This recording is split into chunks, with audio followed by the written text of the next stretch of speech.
poder estar aqui em cima de novo, né? Eu estou aqui com bastante temor e tremor, mas como a última canção que nós cantamos, ela diz, né?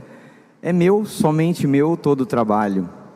Então, nós dependemos de Deus, nós dependemos do Espírito Santo, que perscruta as profundezas de Deus, para que nós possamos entender mais sobre o nosso Pai, e a partir disso, expor para os irmãos. Então eu começo essa mensagem declarando a dependência do Espírito Santo, declarando a dependência de Deus. Essa obra é dele, essa obra não é minha, não é sua, essa obra é dele. Ele nos chamou, ele nos escolheu do mundo, ele se apresentou a nós, ele revelou Deus a nós através da sua pessoa, Jesus.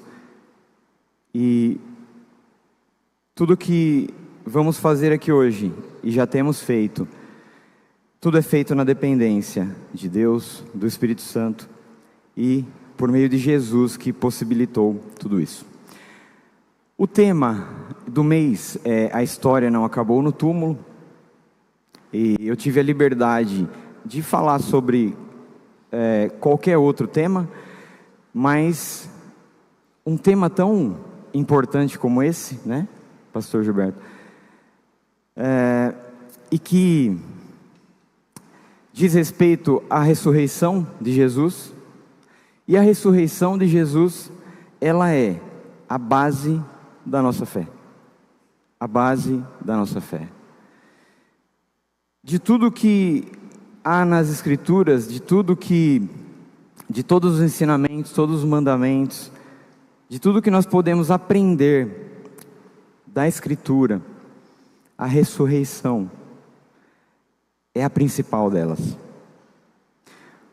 Porque assim como Paulo escreveu em 1 Coríntios,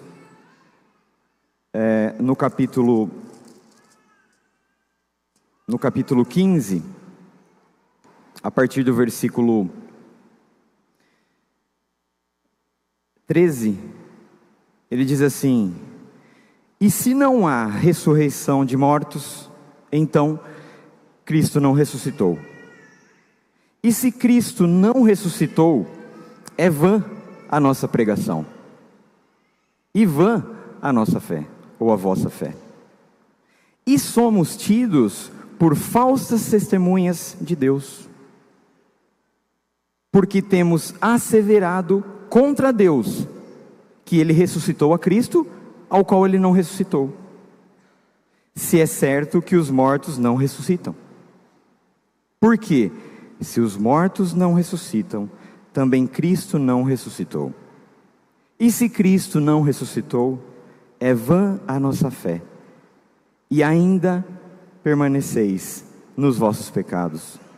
E ainda mais, os que dormiram em Cristo pereceram. Se a nossa esperança em Cristo se limita apenas a essa vida, somos os mais infelizes de todos os homens.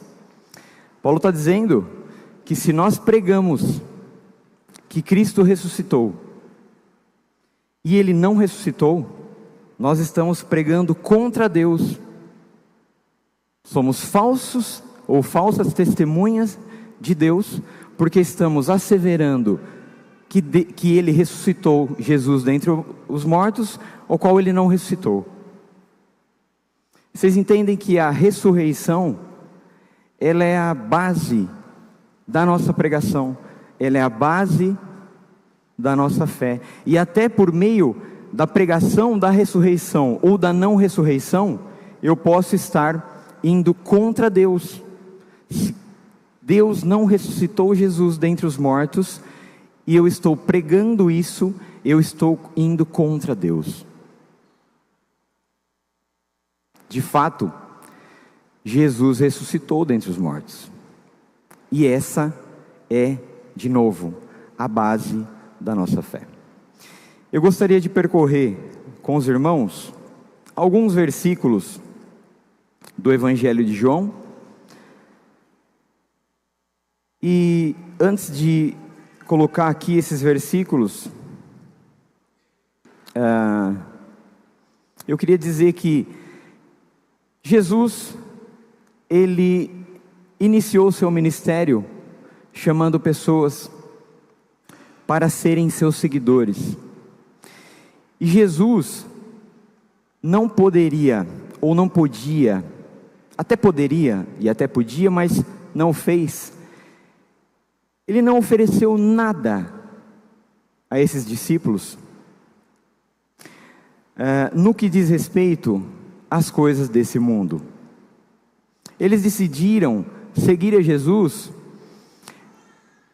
somente pelo fato de crerem na palavra que Jesus proferiu a eles.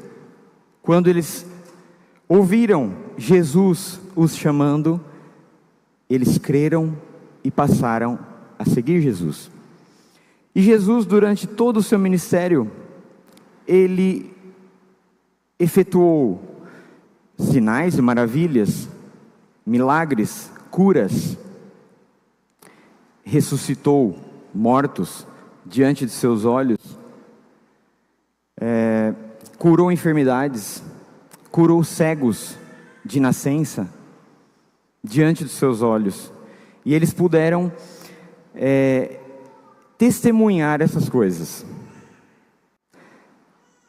Mas na última noite em que Jesus esteve com eles, que foi na noite em que ele foi traído e que ele realizou a ceia com eles e comeu com eles, a partir daquele momento, Jesus sabia que sua hora era chegada, e ele começa a falar sobre coisas um pouco mais duras, que ele não tinha feito antes. Antes, esses homens puderam testemunhar milagres, curas, maravilhas, feitas por Jesus, por intermédio do Espírito Santo, de onde vinha o seu poder, a partir da vontade de Deus Pai. Mas, naquele momento, Jesus tem que falar coisas mais duras com eles. E ele começa a falar a respeito da sua partida, da sua morte, que aconteceria. Em algum momento, inclusive Pedro disse: olha, nós não vamos deixar isso acontecer, porque na cabeça deles, depois de acreditar, de colocar toda a esperança em Jesus, eles não poderiam ou não podiam conceber o fato de que o Messias, que era ele, teria que morrer. Por quê? Porque ele nos chamou, nos apresentou um pedacinho do céu, e agora ele começou a falar a respeito dessas coisas mais duras, que é a respeito da sua morte. E é interessante que todas as ações e todas as palavras de Jesus na Escritura, elas ensinam, elas corrigem, elas dão base doutrinária. Tudo que Jesus faz, tudo que ele fala, tem um peso eterno de ensinamento. Quando Jesus, na ceia,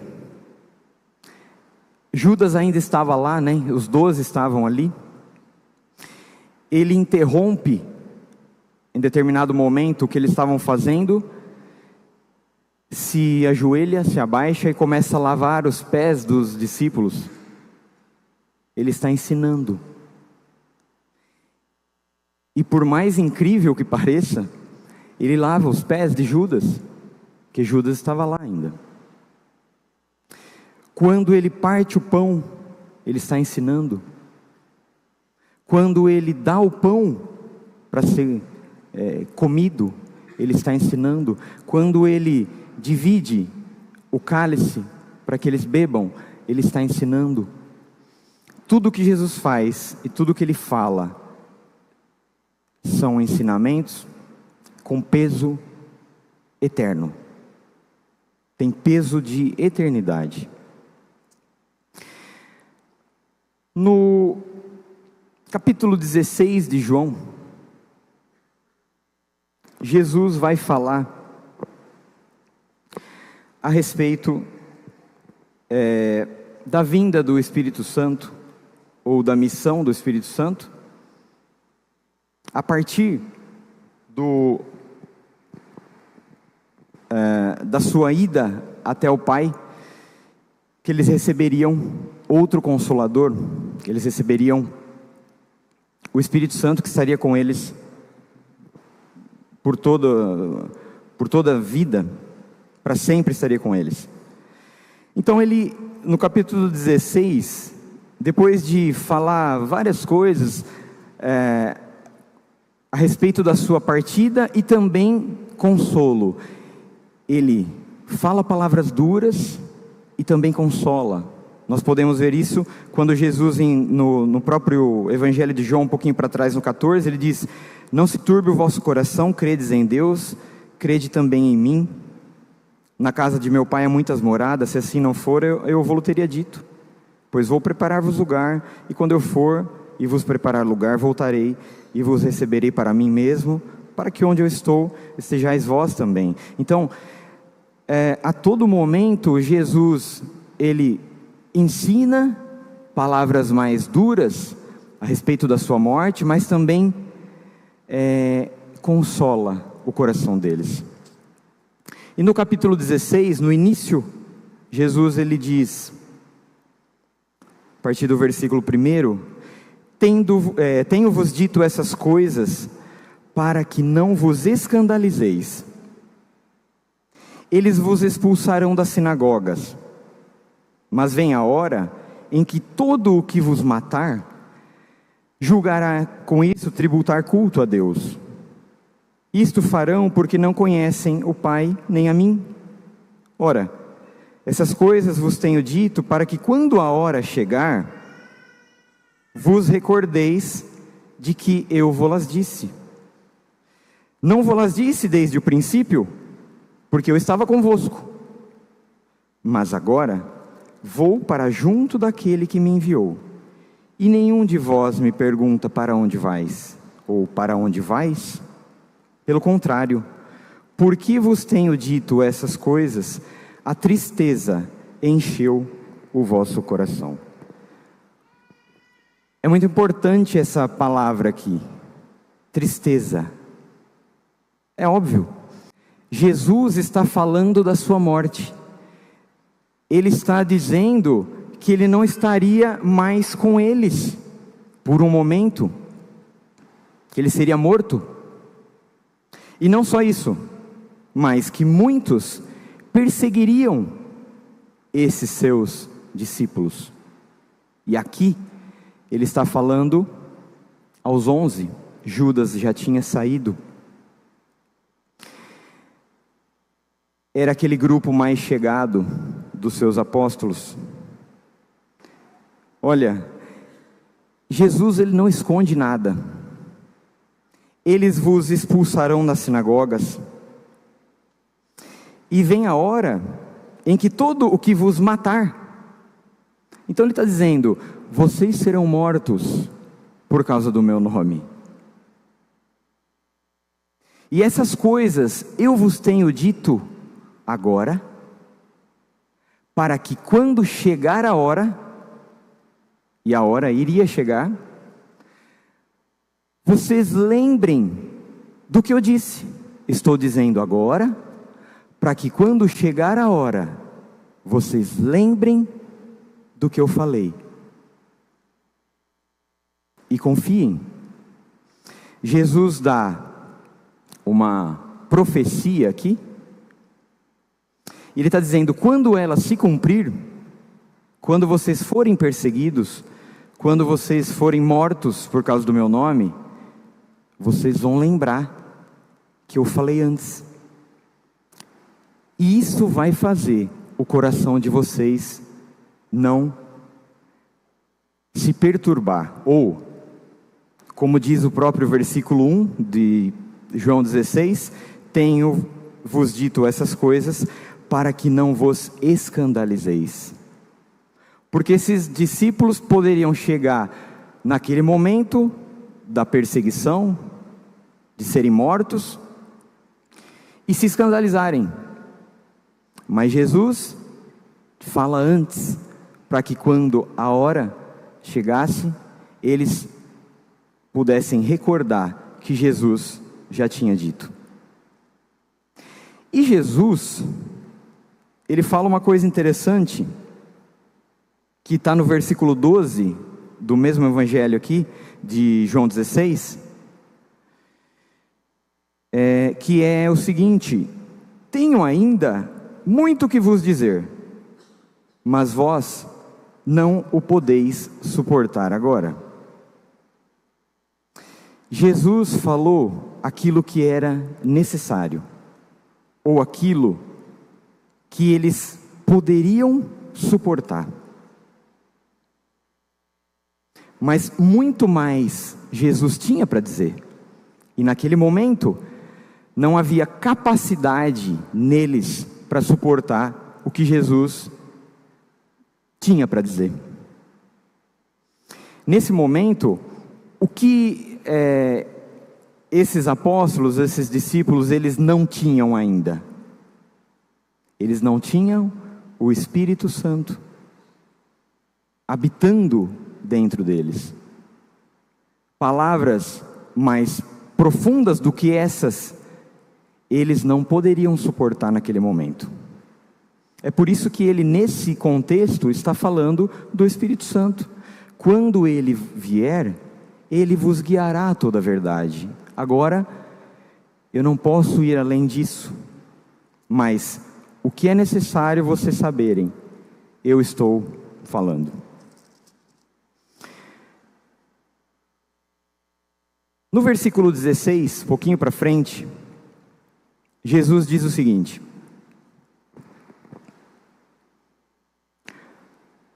um pouco, e não mais me vereis. Outra vez, um pouco, e ver-me-eis. Então alguns dos seus discípulos disseram uns aos outros: que vem a ser isso que nos diz?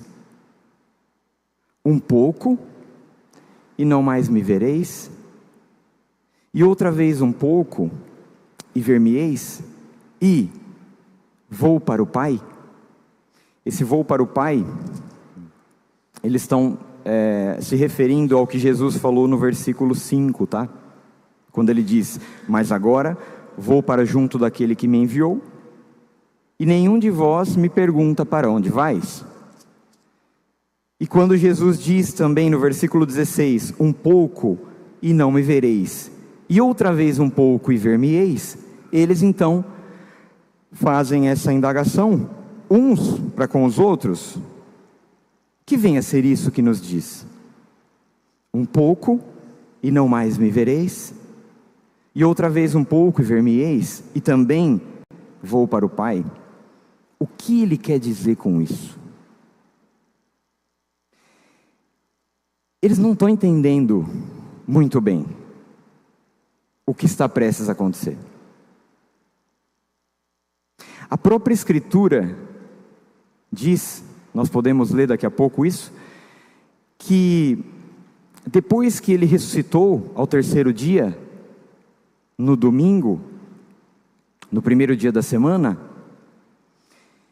eles ainda não tinham entendido que Jesus haveria de ressuscitar ao terceiro dia. Esse versículo está lá naquele contexto.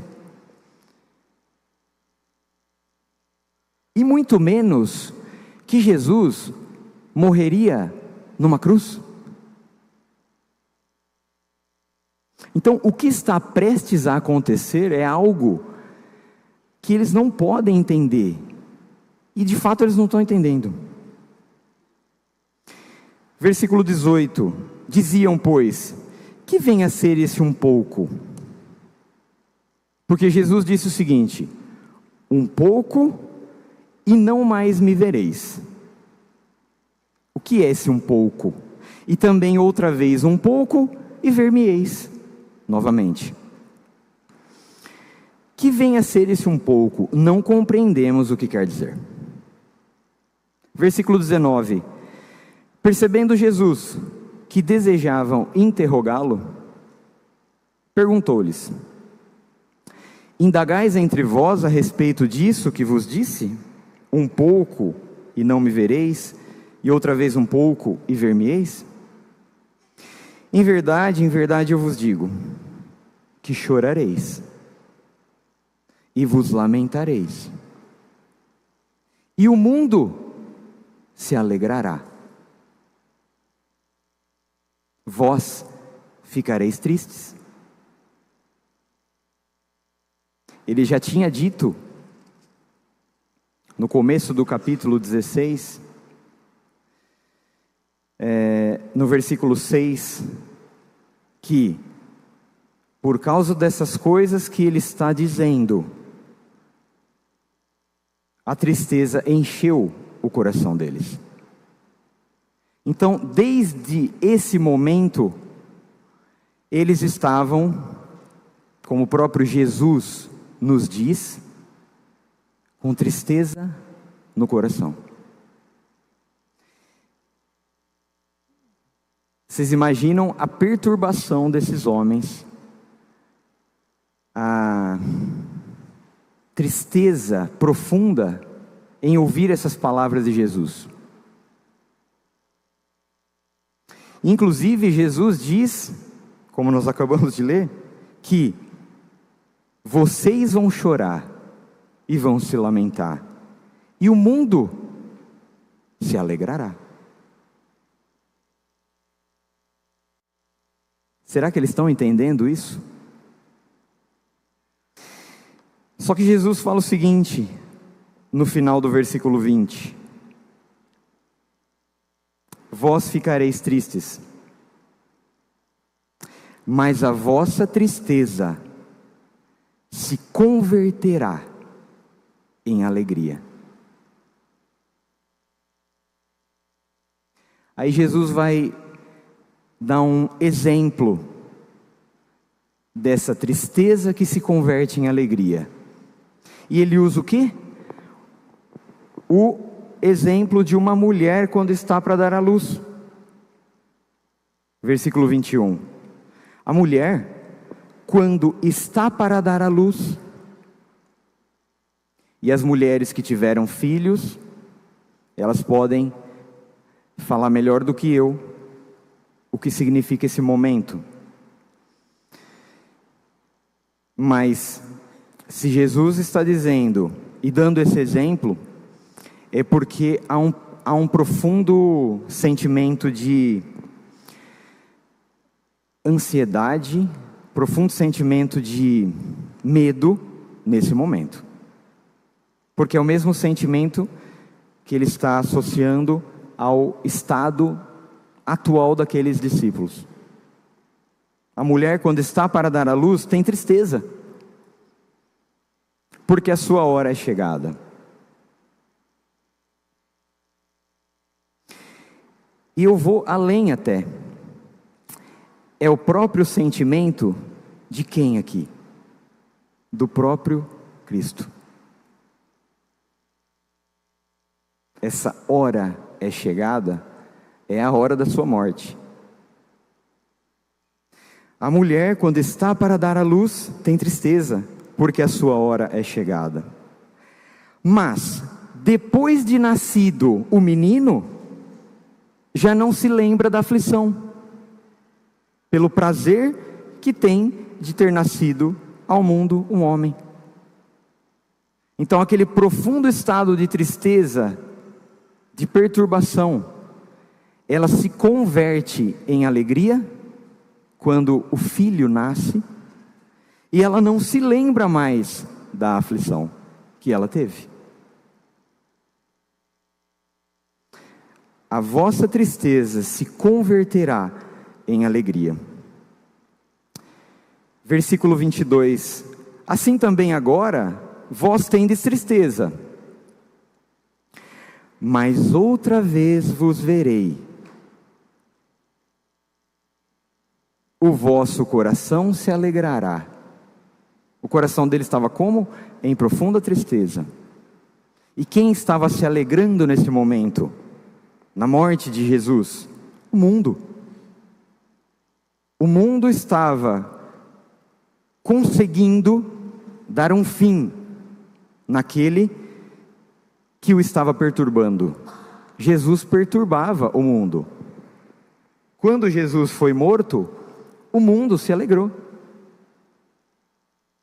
E eles ficaram tristes desde então.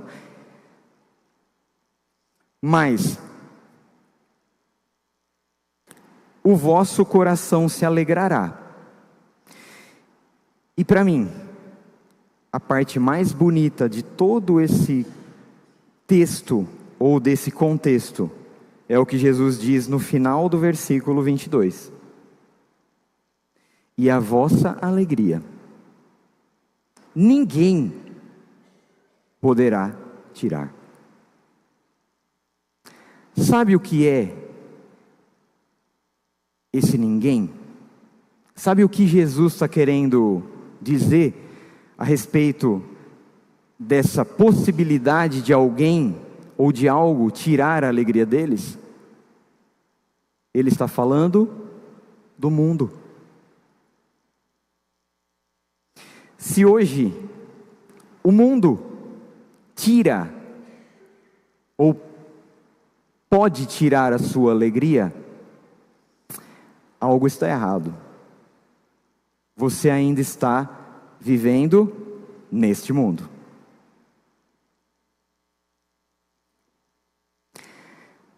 Em João capítulo 8, não precisa abrir, Jesus, ele está sendo seguido por alguns fariseus e também alguns dos seus discípulos. Alguns curiosos, alguns que estavam seguindo de fato porque creram. Mas ele diz uma coisa: vós sois cá de baixo, eu sou lá de cima. Vós sois desse mundo, eu desse mundo não sou. Vós sois cá de baixo, eu sou lá de cima. Não é desse mundo. Vós sois desse mundo, eu desse mundo não sou. Só que em João capítulo 15, o que ele fala? Para esse grupo que estava mais próximo dele, ele fala assim, no versículo 18, ou a partir do 18: se o mundo vos odeia, sabei que primeiro do que a vós outros, me odiou a mim. Se vós fosseis do mundo, se vós fosseis do mundo, o mundo amaria o que era seu. Como todavia não sois do mundo, pelo contrário, dele vos escolhi, por isso o mundo vos odeia. Em João 8 ele diz: vós sois cá de baixo, eu sou lá de cima. Vós sois desse mundo, eu desse mundo não sou. E em João 15 ele diz: se vocês fossem do mundo, o mundo amaria o que era seu. Como todavia não sois do mundo, pelo contrário, dele vos escolhi, por isso o mundo vos odeia. Jesus escolheu a estes, escolheu a mim e a você, para não fazermos mais parte desse mundo. esse mundo não pode tirar a alegria que Ele dá, porque essa alegria que Ele dá não vem deste mundo. O que Ele diz nesse contexto: deixo-vos a minha paz vos dou, não vou lá dou como o mundo a dá. Porque a alegria que o mundo dá, Ele pode tirar.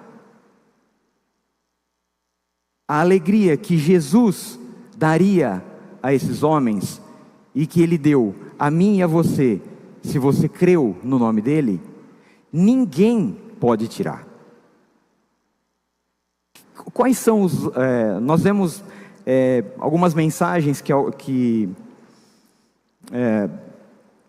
com o título, né, Os Ladrões da Alegria. E eu faço um questionamento. Quando os ladrões da alegria são coisas desse mundo, Jesus está deixando claro que esses ladrões não podem tirar essa alegria. Muito bem. Jesus diz no versículo 26, ali na sequência do capítulo 16, quando ele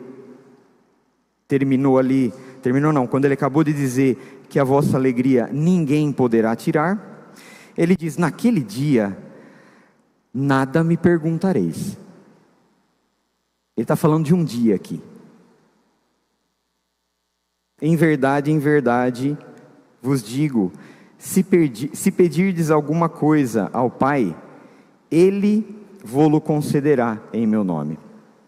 Ele está falando de um dia em que a tristeza deles se converteria em alegria. E que nesse dia, nada eles iriam perguntar. Porque eles iriam o quê? Entender. Vamos para esse dia, então. No capítulo 20 de João, nós lemos, e eu acho importante ler o começo do capítulo. O dia é esse, que a tristeza deles se converteria em alegria e que ninguém mais poderia tirar. Se ninguém mais poderia tirar, ela jamais acaba, vocês entendem? Ela não pode acabar. Se ninguém mais pode tirar, ela não pode acabar. No primeiro dia da semana, que é quando nós comemoramos a Páscoa, no próximo domingo, no primeiro dia da semana, então ao terceiro dia da morte de Jesus, Maria Madalena foi ao sepulcro de madrugada. Só um detalhe, os outros evangelistas citam mais mulheres aqui. João, ele decidiu falar sobre Maria Madalena. Tinham mais mulheres, como nós vemos nos outros evangelhos. Mas João fala só de Maria.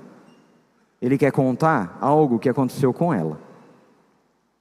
Maria Madalena foi ao sepulcro de madrugada, sendo ainda escuro, e viu que a pedra estava revolvida. Eles não tinham ainda o entendimento de que Jesus ressuscitaria.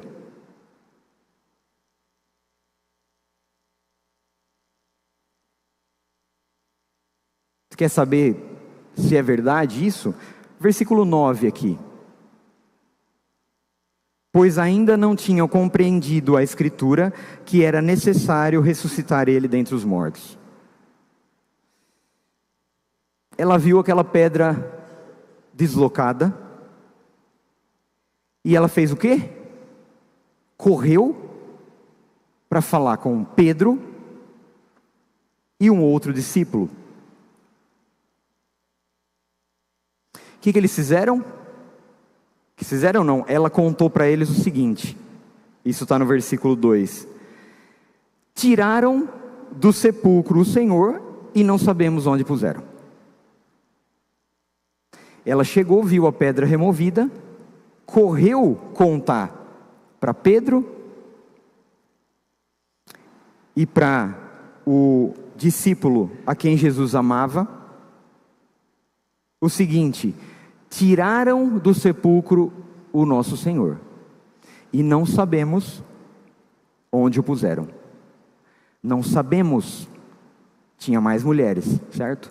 João não falou de todas, falou de Maria Madalena, mas a declaração é de que elas não sabiam onde tinham colocado. Saiu então Pedro e o outro discípulo e foram ao sepulcro. Ambos corriam juntos, mas o outro correu mais depressa. Não sei se ele corria mais do que Pedro, porque era mais atleta, né? Mas a verdade é que o outro discípulo chegou primeiro e viu os lençóis onde Jesus havia sido colocado ou enrolado. Então também Pedro chegou e olhou e viu os lençóis. E o que eles fizeram? No versículo 9, como nós lemos, pois ainda não tinham compreendido a Escritura que era necessário ressuscitar ele dentre os mortos. O que eles fizeram? Versículo 10. E voltaram os discípulos outra vez para casa. Eles chegaram lá, viram que Jesus não estava lá. A partir da mensagem das mulheres, tiraram o nosso Senhor, não sabemos onde colocaram. Eles viram que ele não estava lá, acreditaram que ele não estava lá, porque viram, e voltaram para casa. E Maria, o que ela fez? Ela permaneceu junto à entrada do túmulo, chorando. No versículo 11, olha só: enquanto chorava, abaixou-se e olhou para dentro do túmulo. Acho que por um momento ela falou: peraí, será que eu não vi ele? Ele está aí mesmo e a gente não conseguiu ver? Ela olhou de novo. E aí o que ela viu? Ela viu 2 anjos, vestidos de branco, sentados onde o corpo de Jesus fora posto, um à cabeceira e outro aos pés. Então, os anjos, lhe perguntaram: mulher, por que choras? Ela lhes respondeu: porque levaram o meu Senhor e não sei aonde o puseram. Olha, lembra que eu falei desses 2 mundos, do mundo de cá e do mundo de lá? A cabeça de Maria, a cabeça desses apóstolos que correram lá, está presa aqui. Ela ainda está querendo entender aonde colocaram o corpo dele. Os anjos apareceram para ela. Eu nunca vi um anjo. Os anjos apareceram para ela e perguntaram para ela: por que choras? E ela respondeu: porque levaram meu Senhor e não sei onde puseram. Vocês entendem que o coração dela ainda está em tristeza? E aqueles apóstolos que vieram e viram, voltaram para casa e permanecem em tristeza, porque eles não tinham compreendido que Jesus deveria ressuscitar dentre os mortos. E a cabeça dela está presa ainda a esse mundo, porque ela quer saber aonde colocaram o corpo dele. Tendo dito isso, para mim, esse texto é um dos mais bonitos da Escritura. Tendo dito isso, voltou-se para trás e viu Jesus em pé. Mas não reconheceu que era Jesus. Ela ainda estava com os olhos, com a mente presa a esse mundo. Ela não reconheceu que era ele. Perguntou-lhe Jesus: mulher. Ele usou a mesma colocação que os anjos usaram. Os anjos não disseram mulher? Jesus diz: mulher, por que choras? É a mesma pergunta, só que agora é Jesus que está fazendo. Será que agora ela vai entender? A quem procuras? Ela, supondo ser ele o jardineiro, respondeu: Senhor, se foi você que tirou ele daqui, dize-me onde puseste, e eu o levarei. Olha, você deve ser o jardineiro daqui, que cuida do jardim. Foi você que tirou ele daqui? Eu estou atrás do meu Senhor, ele não está mais aqui. E aí Jesus disse a ela o quê? O nome dela: Maria. Maria. As minhas ovelhas, eu as chamo pelo nome. Elas reconhecem a minha voz e elas me seguem.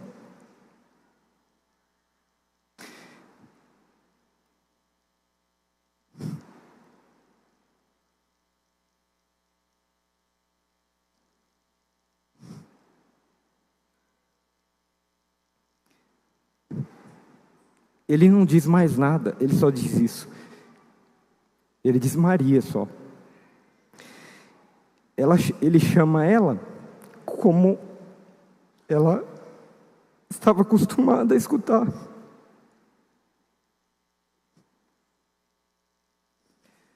E ela, voltando-se, lhe disse: Mestre. Muito bem. Versículo 19.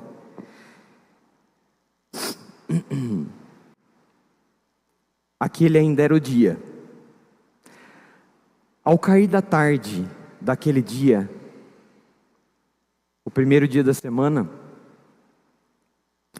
trancadas as portas da casa onde estavam os discípulos, com medo dos judeus. Ora, se perseguiram e prenderam e mataram na cruz o líder deles, o que eles poderiam fazer com eles? Eles estavam trancados em casa. O coração deles estava como?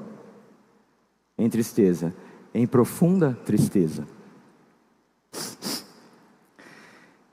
Eles estavam com medo dos judeus. Veio Jesus, atravessou a porta. Essa porta não foi aberta, porque a porta estava trancada por dentro, né? Ninguém tranca a porta por fora. Jesus atravessou essa porta, se colocou no meio deles e disse: a primeira coisa que Jesus diz, depois que ele ressuscita e se coloca no meio deles, em que o coração deles está em profunda tristeza, foi o seguinte: paz seja convosco. Quando Jesus nasceu, vocês lembram que os anjos falaram? Glórias a Deus nas alturas e paz na terra entre os homens. Aqui estava se cumprindo o que os anjos estavam dizendo. Ele é o príncipe da paz. Paz seja convosco. E dizendo isso, lhes mostrou as mãos e o lado. E o que aconteceu então? Aquele dia chegou. Alegraram-se, portanto, os discípulos ao verem o Senhor. Um pouco e não me vereis mais, e mais um pouco e ver-me-eis. O vosso coração está em profunda tristeza, e vocês vão chorar, vão se lamentar. O mundo se alegrará, mas a vossa tristeza se converterá em alegria naquele dia, quando vocês me virem de novo. E a alegria que eu vos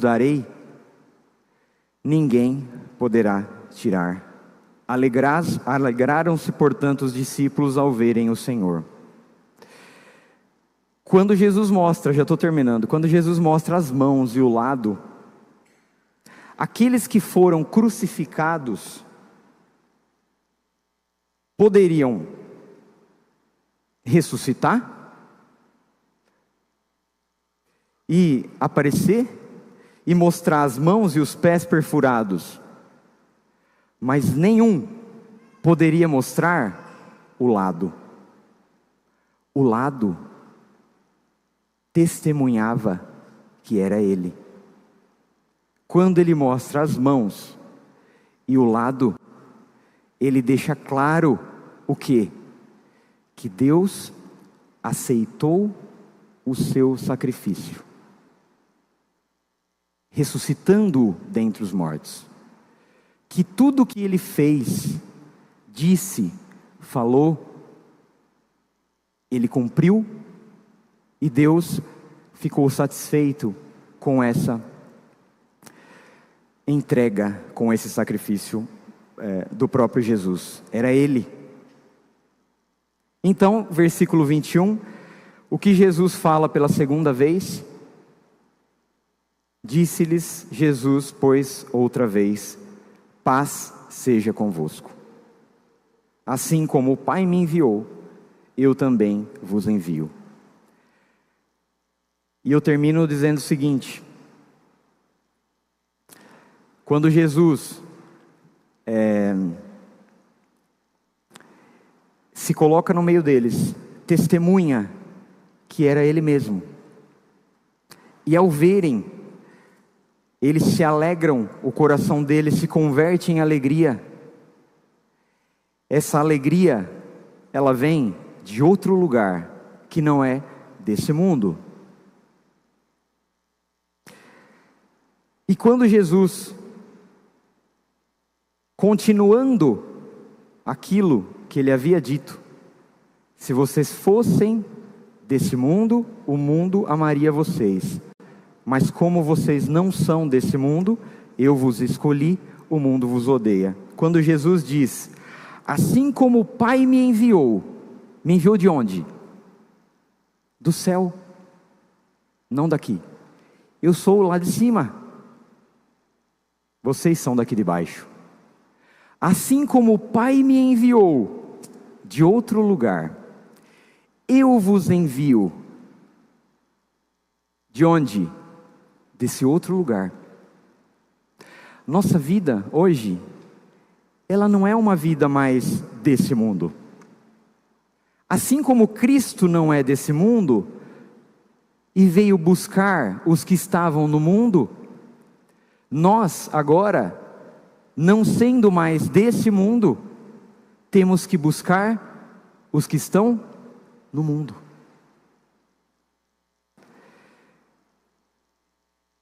E para encerrar, o fato de Jesus ter ressuscitado traz para esses homens alegria indizível e cheia de glória. E eu uso as palavras do próprio Pedro para encerrar. Na sua primeira carta, 1 Pedro, no capítulo 1, do versículo 3 até o 8, ele diz assim: Ele viu, ele estava lá naquela casa onde Jesus apareceu. Bendito o Deus e Pai de nosso Senhor Jesus Cristo, que segundo a sua muita misericórdia, nos regenerou para uma viva esperança, mediante a ressurreição de Jesus dentre os mortos. A viva esperança não vem de outro lugar, senão da ressurreição de Cristo dentre os mortos. Para quê? Para uma herança incorruptível, sem mácula, imarcessível, que não perde o brilho, que não perde o viço, reservada nos céus para vós outros, que sois guardados pelo poder de Deus, mediante a fé, para a salvação preparada para revelar-se no último tempo. Nisso, exultais, nisso vos regozijeis, é nisso. Embora, no presente, por breve tempo, se necessário, sejais contristados por várias provações, para que, uma vez confirmado o valor da vossa fé, muito mais preciosa do que o ouro perecível, o que o mundo pode dar de maior riqueza é o ouro. A vossa fé é mais valiosa do que o ouro, que é perecível,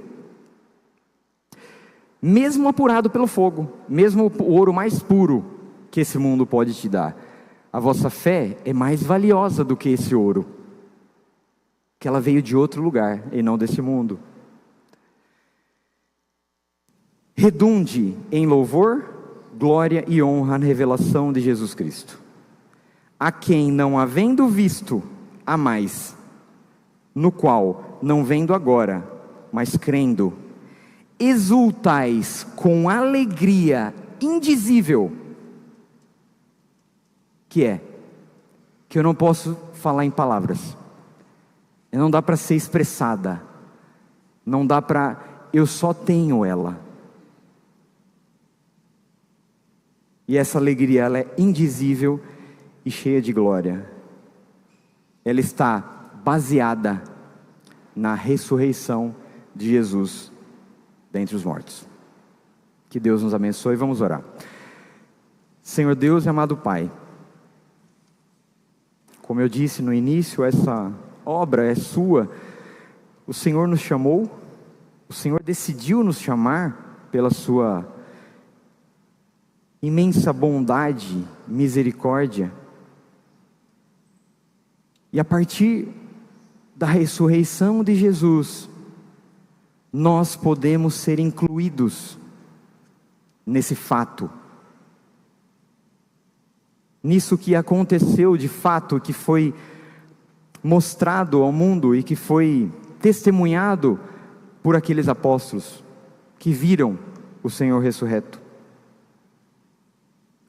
Que a partir disso, nós possamos a cada dia não viver mais para nós mesmos, não viver mais com os nossos olhos, nossos ouvidos, a nossa busca nesse mundo, porque nós fomos incluídos na ressurreição de Jesus, nós fomos escolhidos do mundo para não sermos mais desse mundo, e só assim nós poderemos ter e desfrutar dessa alegria que é indizível e cheia de glória, e dessa paz que excede todo entendimento, que vem, se não de outro lugar, mas de Jesus e da ressurreição do nosso Senhor. Nós oramos agradecidos em nome do próprio Cristo.